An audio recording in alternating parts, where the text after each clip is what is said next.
So we're here at the PowWow Mobile booth during Citrix Synergy 2016, and I'm speaking with Marco, who's going to give us a little overview of the company and what they're showing here at Citrix Synergy.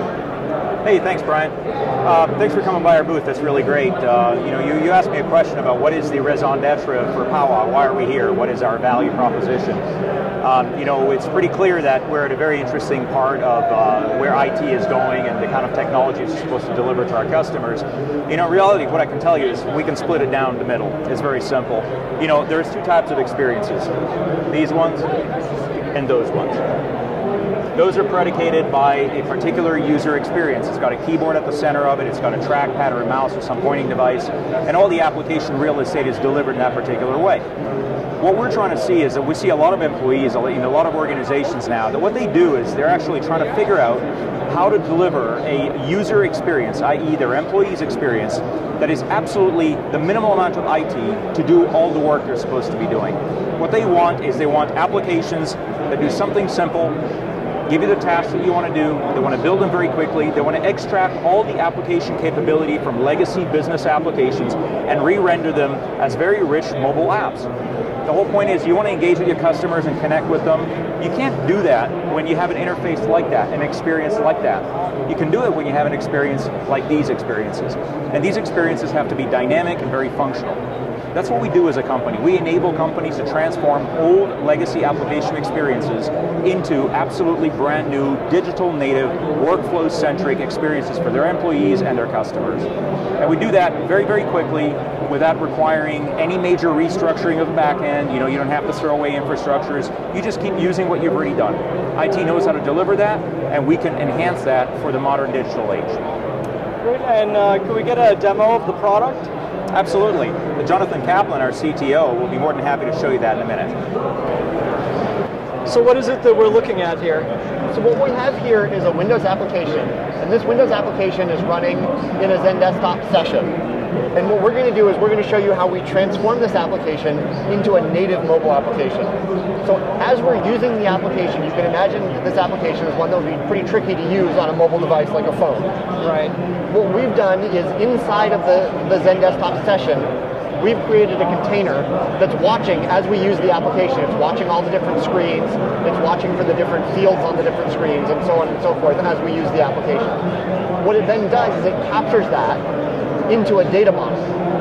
And so here's our model of what's in the application, all the screens, all the different fields. Based on that data, we can then go and use drag and drop to build a native mobile application.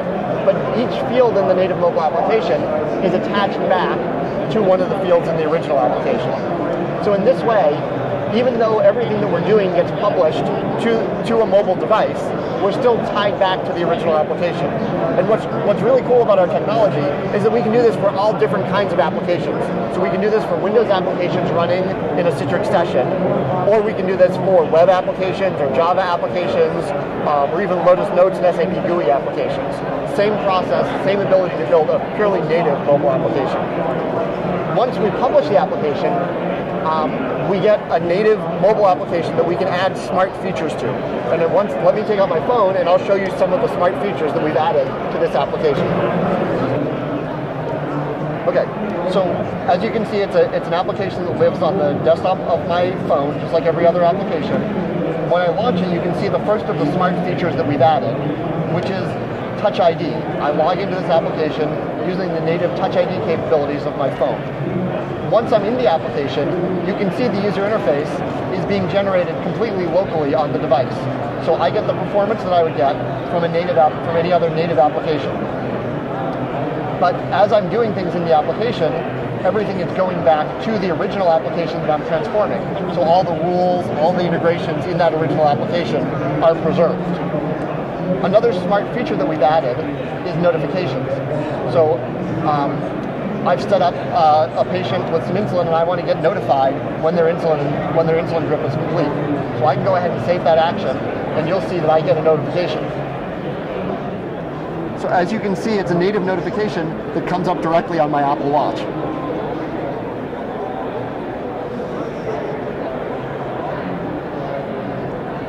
Well, thanks for the demo, and where can they go if they want to find out more information about PowWow Mobile? Brian, we've got a website, www.powwowmobile.com. We were recently won the Gartner Cool Vendor of the Year award. We won a lot of accolades in the space at the M6 conference. Check us out. There's a lot of great information on there. Our Twitter handle is @PowWowMobile. We look forward to communicating with anybody who's showing some serious interest. Great. Thanks for taking the time to speak with VMblog. Brian, it's an absolute pleasure. Thank you.